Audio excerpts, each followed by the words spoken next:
Good evening and welcome back to Cecilia. Are you sitting comfortably? We have a long chapter to go. Volume 3, Book 5, Chapter 1, A Rout. The day at length arrived, of which the evening and the entrance of company were, for the first time, as eagerly wished by Cecilia as by her dissipated host and hostess. No expense and no pains had been spared to render this long-projected entertainment splendid and elegant. It was to begin with a concert, which was to be followed by a ball, and succeeded by a supper. Cecilia, though unusually anxious about her own affairs, was not so engrossed by them as to behold with indifference a scene of such unjustifiable extravagance. It contributed to render her thoughtful and uneasy, and to deprive her of all mental power of participating in the gaiety of the assembly. Mr. Arnott was yet more deeply affected by the mad folly of the scheme, and received from the whole evening no other satisfaction than that which a look of sympathetic concern from Cecilia occasionally afforded him.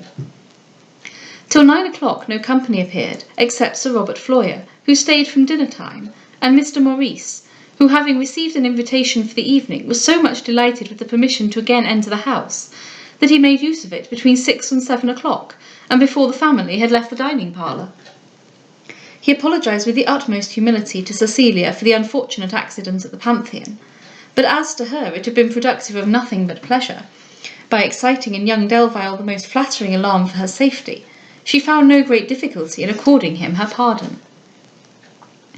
Among those who came in the first crowd was Mr. Monckton, who, had he been equally unconscious of sinister views, would in following his own inclination have been as early in his attendance of Mr. Morris, but who, to obviate all suspicious remarks, conformed to the fashionable tardiness of the time.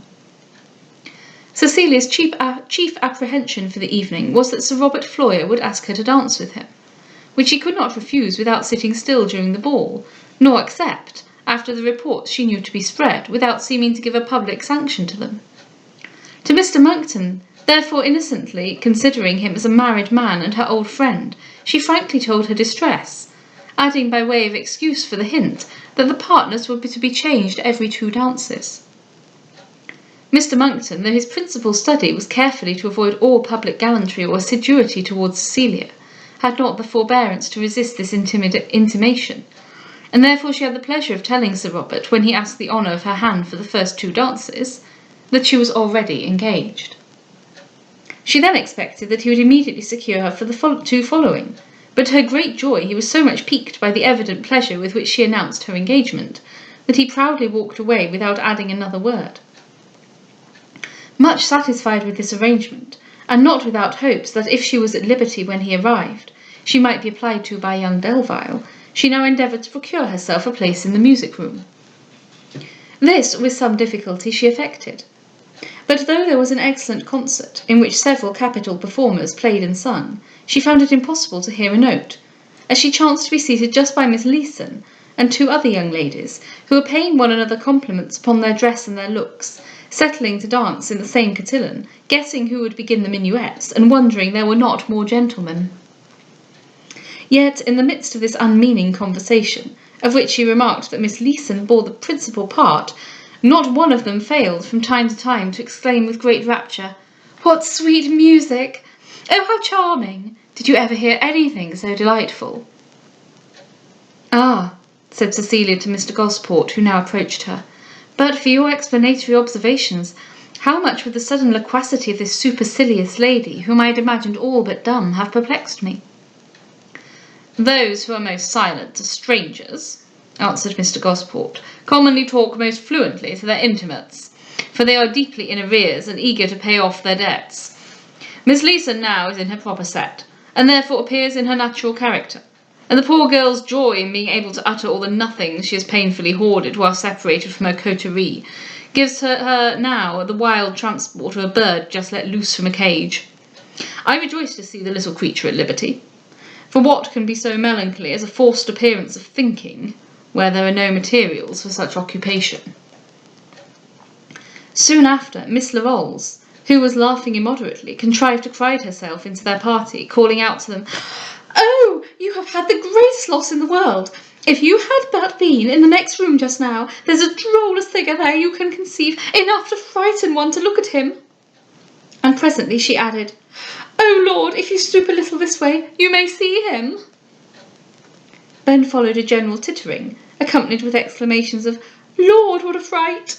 It's enough to kill one with laughing to look at him. Did you ever see such a horrid creature in your life?" And soon after, one of them screamed out, "Oh Lord, see, he's grinning at Miss Beverley."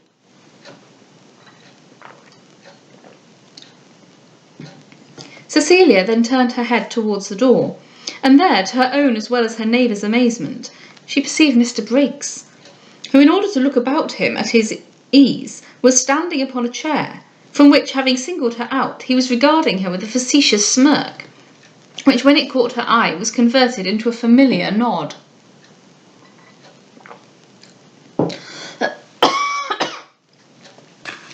She returned his salutation, but was not much charmed to observe that presently descending from his exalted post, which had moved the wonder and risibility of all the company, he made a motion to approach her.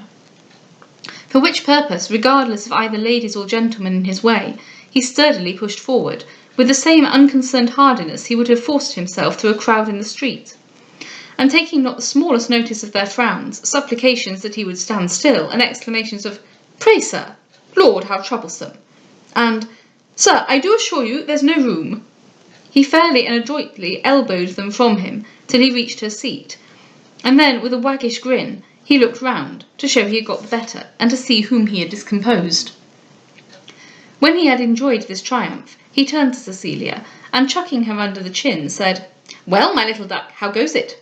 Got to you at last. Squeezed my way, would not be nicked. Warrant I'll mob with the best of 'em. Look here, all in a heat, hot as the dog days." And then, to the utter consternation of the company, he took off his wig to wipe his head, which occasioned such universal horror that all who were near the door escaped into other apartments, while those who were too much enclosed for flight, with one accord turned away their heads.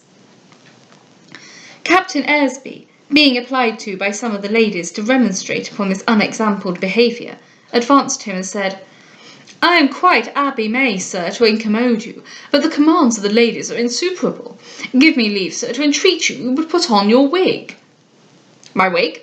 cried he. "Aye, shall in a moment. Only want to wipe my head first." "I am quite assommé, sir," returned the captain, "to disturb you, but I must really hint you don't comprehend me. The ladies are extremely inconvenienced by these sort of sights, and we make it a principle they should never be accablés with them." "Anna!"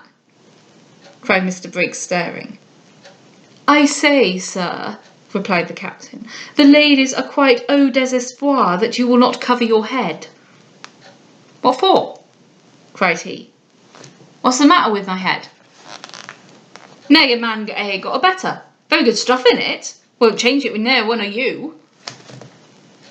And then, half unconscious of the offence he had given, and half angry at the rebuke he had received, he leisurely contemplated his design, and again put on his wig, settling it to his face with as much composure as if he had performed the operation in his own dressing-room. The captain, having gained his point, walked away, making, however, various grimaces of disgust, and whispering from side to side, "He's the most petrifying fellow I ever was obsédé by." Mr. Briggs then, with much derision and sundry distortions of countenance, listened to an Italian song, after which he bustled back to the outer apartment in search of Cecilia, who, ashamed of seeming a party in the disturbance he had excited, had taken the opportunity of his dispute with the captain to run into the next room, where, however, he presently found her, while she was giving an account to Mr. Gosport of her connection with him, to which Maurice, ever curious and eager to know what was going forward, was also listening. "Ah, little chick," cried he, "got to you again. Soon out-jostle those Jemmy Sparks. But where's the supper? See nothing of the supper. Time to go to bed. Suppose there is none. All a taking. Nothing but a little piping." "Supper, sir?" cried Cecilia. "The concert is not over yet. Was supper mentioned in your card of invitation?" "Aye, to be sure. Should not have come else. Don't visit often, always costs money. Wish I had not come now. Wore a hole in my shoe, hardly a crack in it before." "Why, you did not walk, sir?" Did, why not? Might as well have stayed away, though. Daubed my best coat, like to have spoilt it." So much the better for the tailors, sir, said Maurice pertly, for then you must have another. Another? What for? Hadn't had this 7 years, just as good as new. I hope, said Cecilia, you had not another fall. Worse, like to have lost my bundle. What bundle, sir? Best coat and waistcoat. Bought them with my own handkerchief, purpose to save them. When will Master Harrell do as much? But had you no apprehensions, sir, said Mr. Gosport dryly, that the handkerchief would be the sooner worn out for having a knot tied in it? Took care of that, tied it slack. Met an unlucky boy, little dog gave it a pluck, knot slipped, coat and waistcoat popped out. But what became of the boy, sir? Cried Maurice. I hope he got off. Could not run for laughing. Caught him in a minute, gave him something to laugh for, drubbed him soundly. Oh, poor fellow, cried Maurice with a loud hallo. I am really sorry for him. But pray, sir, what became of your best coat and waistcoat while you gave him this drubbing? Did you leave them in the dirt? No, Mr. Nincompoop, answered Briggs angrily. I put them on a stall. That was a perilous expedient, sir, said Mr. Gosport, and I should fear it might be attended with ill consequences, for the owner of the stall would be apt to expect some little douceur. How did you manage, sir? Bought a halfpenny worth of apples. 7 for supper tomorrow night. But how, sir, did you get your clothes dried or cleaned? Went to an alehouse. Cost me half a pint. And pray, sir, cried Maurice, where at last did you make your toilette? Shan't tell, ask no more questions. What signifies where a man slips on a coat and waistcoat? Why, sir, this will prove an expensive expedition to you, said Mr. Gosport very gravely. Have you cast up what it may cost you? More than it's worth, answered he pettishly. Hadn't laid out so much in pleasure these 5 years. Ha, ha, ha, cried Maurice, hallooing aloud. Why, it can't be more than 6pence in all. 6pence? Repeated he scornfully. If you don't know the value of 6pence, you'll never be worth 5pence 3 farthings. How do you think? Get rich, eh? By wearing fine coats and frizzling my pate? No, Master Harrell for that. Ask him if he'll castle an account with me. Never knew a man worth a penny with such a coat as that on. Maurice again laughed, and again Mr. Briggs reproved him, and Cecilia, taking advantage of the squabble, strolled back to the music-room. Here, in a few minutes, Mrs. Panton, a lady who frequently visited at the house, approached Cecilia, followed by a gentleman whom she had never before seen, but who was so evidently charmed by her that he had looked at no other object since his entrance into the house. Mrs. Panton presenting him to her by the name of Mr. Marriott, told him he had begged her intercession for the honour of her hand in the first 2 dances, and the moment she answered that she was already engaged, the same request was made for the 2 following. Cecilia had then no excuse, and was therefore obliged to accept him. The hope she had entertained in the early part of the evening was already wholly extinguished. Delvile appeared not, though her eye watched the entrance of every new visitor, and her vexation made her believe that he alone of all the town was absent. When the concert was over, the company joined promiscuously for chat and refreshments before the ball, and Mr. Gosport advanced to Cecilia to relate a ridiculous dispute which had just passed between Mr. Briggs and Maurice. You, Mr. Gosport, said Cecilia, who seemed to make the minutiae of absurd characters your study, can explain to me, perhaps, why Mr. Briggs seems to have as much pleasure in proclaiming his meanness as in boasting his wealth. Because, answered Mr. Gosport, he knows them in his own affairs to be so nearly allied, that but for practising the one, he had never possessed the other. Ignorant, therefore, of all discrimination, except, indeed, of pounds, shilling, and pence, he supposes them nearly inseparable, because with him they were united. What you, however, call meanness, he thinks wisdom, and recollects, therefore, not with shame but with triumph, the various little arts and subterfuges by which his coffers have been filled. Here Lord Ernolf, concluding Cecilia still disengaged from seeing her only discourse with Mr. Gosport and Mr. Monckton, one of whom was old enough to be her father, and the other was a married man, advanced, and presenting to her Lord Durford his son, a youth not yet of age, solicited for him the honour of her hand as his partner. Cecilia, having a double excuse, easily declined this proposal. Lord Ernolf, however, was too earnest to be repulsed, and told her he should again try his interest when her 2 present engagements were fulfilled. Hopeless now of young Delvile, she heard this intimation with indifference, and was accompanying Mr Monckton into the ball-room, when Miss Larolles, flying towards her with an air of infinite eagerness, caught her hand and said in a whisper, "Pray, let me wish you joy." "Certainly," said Cecilia, "but pray let me ask you of what?" "Oh Lord, now," answered she, "I am sure you know what I mean, but you must know I have a prodigious monstrous favour to beg of you. Now pray don't refuse me. I assure you, if you do, I shall be so mortified you've no notion." "Well, what is it?" "Nothing but to let me be one of your bridesmaids. I assure you I shall take it as the greatest favour in the world." "My bridesmaid!" cried Cecilia. "But do you not think the bridegroom himself will be rather offended to find a bridesmaid appointed before he is even himself thought of?" "Oh, pray now," cried she, "don't be ill-natured, for if you are, you've no idea how I shall be disappointed. Only conceive what happened to me 3 weeks ago. You must know I was invited to Miss Clinton's wedding, and so I made up a new dress on purpose, in a very particular sort of shape, quite of my own invention, and it had the sweetest effect you can conceive. Well, and when the time came, do you know, her mother happened to die. Never anything was so excessive unlucky, for now she won't be married this half year, and my dress will be quite old and yellow, for it's all white, and the most beautiful thing you ever saw in your life." "Upon my word, you are very obliging," cried Cecilia, laughing. "And pray, do you make interest regularly round with all your female acquaintance to be married upon this occasion, or am I the only one you think this distress will work upon?" "Now, how excessive teasing!" cried Miss Larolles, "when you know so well what I mean, and when all the town knows as well as myself." Cecilia then seriously inquired whether she had really had any meaning at all. "Lord, yes," answered she. "You know I mean about Sir Robert Floyer, for I am told you've quite refused Lord Derford." "And are you also told that I have accepted Sir Robert Floyer?" "Oh dear, yes. The jewels are bought and the equipages are built. It's quite a settled thing, I know very well." Cecilia then very gravely began an attempt to undeceive her, but the dancing beginning also at the same time, she stayed not to hear her, hurrying with a beating heart to the place of action.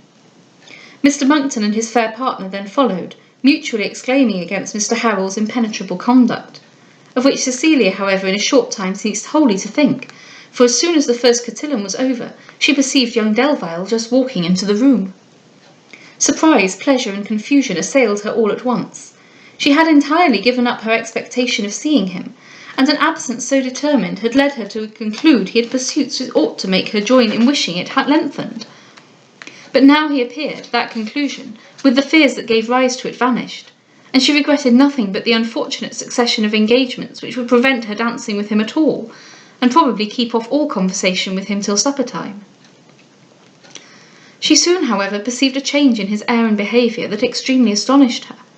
He looked grave and thoughtful, saluted her at a distance, showed no sign of any intention to approach her, regarded the dancing and dancers as a public spectacle in which he had no chance of personal interest, and seemed wholly altered, not merely with respect to her, but to himself, as his former eagerness for her society was not more abated than her former general gaiety. She had no time, however, for comments, as she was presently called to the second cotillon, but the confused and unpleasant ideas which, without waiting for time or reflection, crowded upon her imagination on observing his behaviour, were not more depressing to herself than obvious to her partner. Mr Monckton, by the change in her countenance, first perceived the entrance of young Delvile, and by her apparent emotion and uneasiness, readily penetrated into the state of her mind. He was confirmed that her affections were engaged. He saw, too, that she was doubtful with what return. The grief with which he made the first discovery was somewhat lessened by the hopes he conceived from the second. Yet the evening was to him as painful as to Cecilia, since he now knew that whatever prosperity might ultimately attend his address and assiduity, her heart was not her own to bestow, and that even were he sure of young Delvile's indifference, and actually at liberty to make proposals for himself, the time of being first in her esteem was at an end, and the long-earned good opinion, which he had hoped would have ripened into affection, might now be wholly undermined by the sudden impression of a lively stranger, without trouble to himself, and perhaps without pleasure. Reflections such as these wholly embittered the delight he had promised himself from dancing with her, and took from him all power to combat the anxiety with which she was seized. When the second cotillon, therefore, was over, instead of following her to a seat, or taking the privilege of his present situation to converse with her, the The jealousy rising in his breast robbed him of all satisfaction, and gave to him no other desire than to judge its justice by watching her motions at a distance. Meanwhile, Cecilia, inattentive whether he accompanied or quitted her, proceeded to the first vacant seat. Young Delvile was standing near it, and in a short time, but rather as if he could not avoid than as if he wished it, he came to inquire how she did. The simplest question in the then situation of her mind was sufficient to confuse her, and though she answered, she hardly knew what he had asked. A minute's recollection, however, restored an apparent composure, and she talked to him of Mrs. Delvile, with her usual partial regard for that lady, and with an earnest endeavour to seem unconscious of any alteration in his behaviour. Yet to him even this trifling and general conversation was evidently painful, and he looked relieved by the approach of Sir Robert Floyer, who soon after joined them. At this time a young lady who was sitting by Cecilia called to a servant who was passing for a glass of lemonade. Cecilia desired he would bring her one also, but Delvile, not sorry to break off the discourse, said he would himself be her cup-bearer, and for that purpose went away. A moment after, the servant returned with some lemonade to Cecilia's labour, and Sir Robert, taking a glass from him, brought it to Cecilia at the very instant young Delvile came with another. "I think I am beforehand with you, sir," said the insolent baronet. "No, sir," answered young Delvile. "I think we were both in together. Miss Beverley, however, is steward of the race, and we must submit to her decision." "Well, madam," cried Sir Robert, "here we stand awaiting your pleasure. Which is to be the happy man?"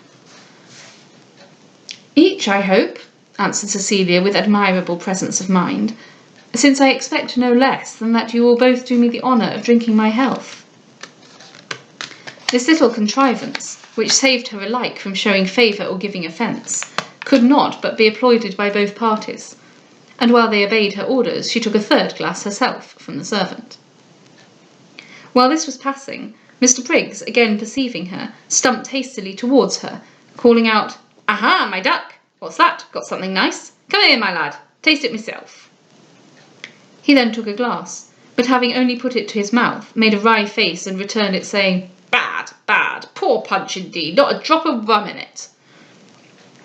"So much the better, sir," cried Maurice, who diverted himself by following him, "for then you see the master of the house spares in something, and you said he spared in nothing." "Don't spare in fools," returned Mr. Briggs, "keeps them in plenty." "No, sir, not in any out-of-the-way characters," answered Maurice. "So much the worse," cried Briggs, "so much the worse. Eat him out of house and home, won't leave him a rag to his back, nor a penny in his pocket.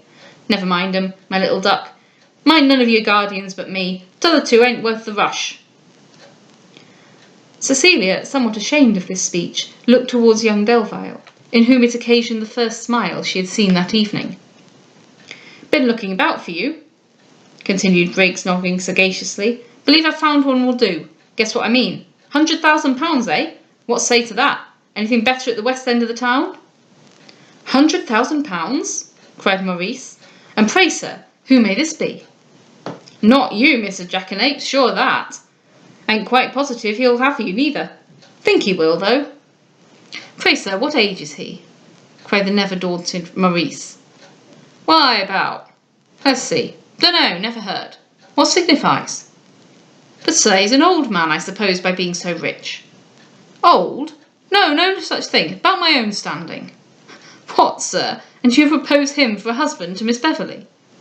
"Why not? No even a one warmer? Think Master Harrell will get her a better, or t'other old Don in the Grand Square?" "If you please, sir," cried Cecilia hastily, "we will talk of this matter another time." "No, pray," cried young Delvile, who could not forbear laughing, "let it be discussed now." "Hate 'em," continued Mr. Briggs, "hate 'em both. One spending more than he's worth, cheated and overreached by fools, running into jail to please a parcel of knaves. T'other counting nothing but uncles and grandfathers, dealing out fine names instead of cash, casting up more cousins than guineas." Again Cecilia endeavoured to silence him, but only chucking her under the chin, he went on, Aye, my little duck, never mind 'em. One of 'em ain't worth a penny, and t'other's nothing in his pockets but lists of the defunct. What good will come of that? Would not give twopence a dozen for 'em, poor set of grandees with nothing but a tie-wig for their portions." Cecilia, unable to bear this harangue in the presence of young Delvile, who, however, laughed it off with a very good grace, arose with an intention to retreat, which being perceived by Sir Robert Floyer, who had attended to this dialogue with haughty contempt, he came forward and said, "Now then, madam, may I have the honour of your hand?" "No, sir," answered Cecilia, "I am engaged." "Engaged again?" cried he, with the air of a man who thought himself much injured. Glad of it, said Mr. Briggs. Served very right. I've nothing to say to him, my chick." "Why not, sir?"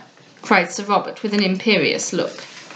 Shan't have her, can tell you that, won't consent, know you of old." "And what do you know of me, pray, sir?" No good, nothing to say to you. Found fault with my nose, and forgot it." At this moment Mr. Marriott came to claim his partner, who, very willing to quit this scene of wrangling and vulgarity, immediately attended him. Miss Larolles, again flying up to her, said, "Oh, my dear, we are all expiring to know who that creature is. I never saw such horrid fright in my life." Cecilia was beginning to satisfy her, but some more young ladies coming up to join in the request, she endeavoured to pass on. "Oh, but," cried Miss Larolles, detaining her, "do pray stop, for I've something to tell you that's so monstrous you've no idea. Do you know, Mr. Meadows has not danced at all. He's been standing with Mr. Sawyer and looking on all the time, and whispering and laughing, so you've no notion. However, I assure you I am excessive glad he did not ask me, for all I have been sitting still all this time, for I had a great deal rather sit still, I assure you. Only I'm sorry I put on this dress, for anything would have done just to look on in that stupid manner." Here Mr. Meadows sauntered towards them, and all the young ladies began playing with their fans and turning their heads another way, to disguise the expectations which his approach awakened. And Miss Larolles, in a hasty whisper to Cecilia, cried, "Pray don't take any notice of what I said, for if he should happen to ask me, I can't very well refuse him, you know, for if I do, he'll be so excessive affronted you can't think." Mr. Meadows then, mixing in the little group, began with sundry grimaces to exclaim, "How intolerably hot it is! There's no such thing as breathing. How can anybody think of dancing? I'm amazed Mr. Harrell has not a ventilator in this room. Don't you think it would be a great improvement?" This speech, though particularly addressed to no one, received immediately an assenting answer from all the young ladies. Then turning to Miss Larolles, "Don't you dance?" he said. "Me?" cried she, embarrassed. "Yes, I believe so. Really, I don't know. I ain't quite determined." "Oh, do dance," cried he, stretching himself and yawning. "It always gives me spirits to see you."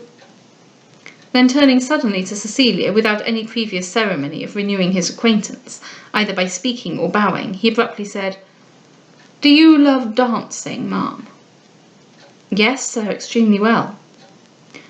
"I am very glad to hear it. You have one thing, then, to soften existence." "Do you dislike it yourself?" "What, dancing? Oh, dreadful! But it was ever adopted in a civilized country, I cannot find out. 'Tis certainly a barbarian exercise and of savage origin. Don't you think it so, Miss Larolles?" "Lord, no," cried Miss Larolles. "I assure you I like it better than anything. I know nothing so delightful. I dare say I could not live without it.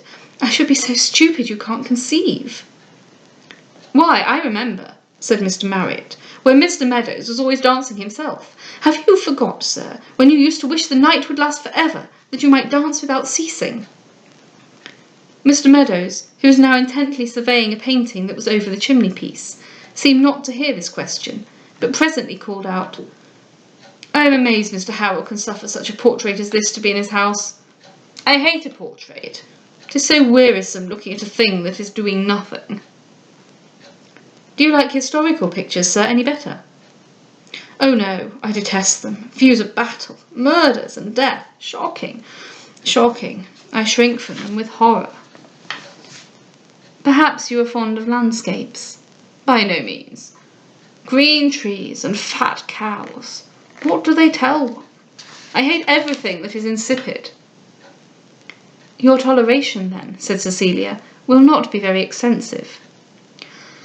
"No, said he, yawning. One can tolerate nothing. One's patience is wholly exhausted by the total tediousness of everything one sees, and everybody one talks with.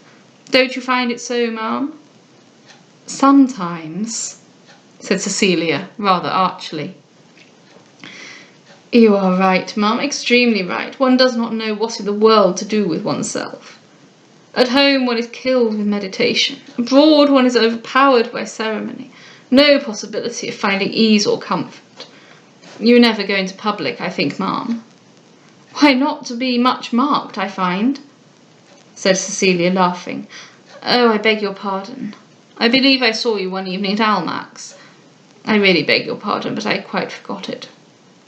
Lord, Mr. Meadows, said Miss Larolles, don't you know you are meaning the Pantheon? Only conceive how you forget things. The Pantheon, was it? I never know one of those places from another. I heartily wish they were all abolished. I hate public places. It is terrible to be under the same roof with a set of people who would care nothing if they saw one expiring. You are at least, then, fond of the society of your friends? Oh, no. To be worn out by seeing always the same faces. One is sick to death of friends. Nothing makes one so melancholy.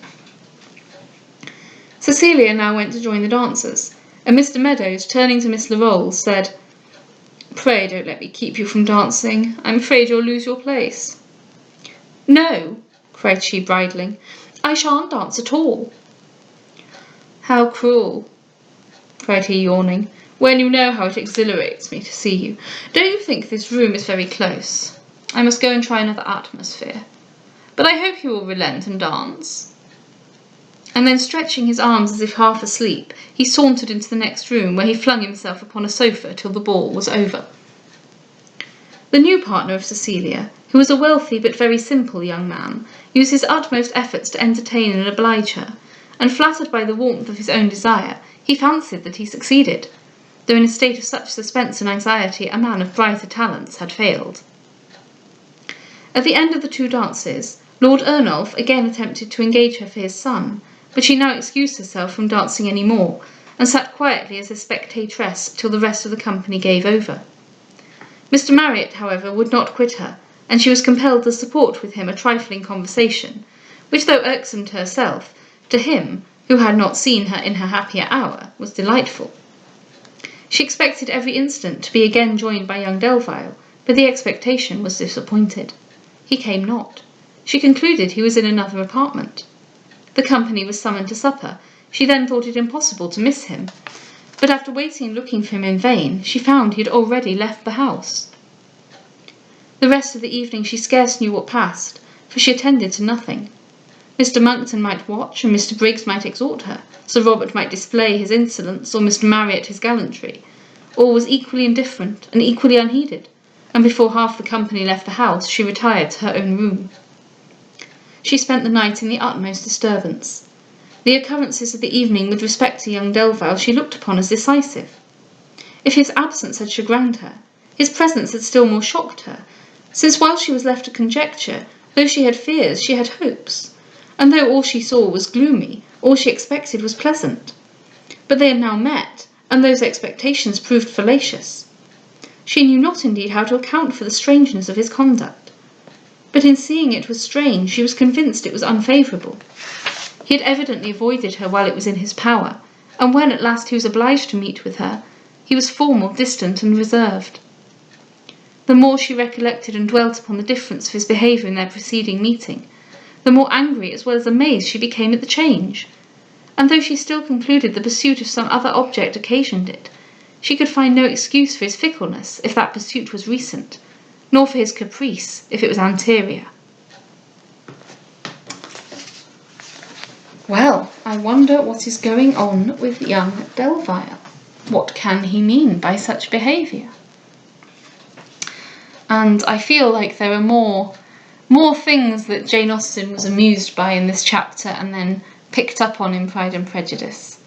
I feel like Burney is satirising certain elements of behaviour in both men and women, but in particular in men, and that Austen took those and gave some of these qualities, at least in behaviour, to Darcy,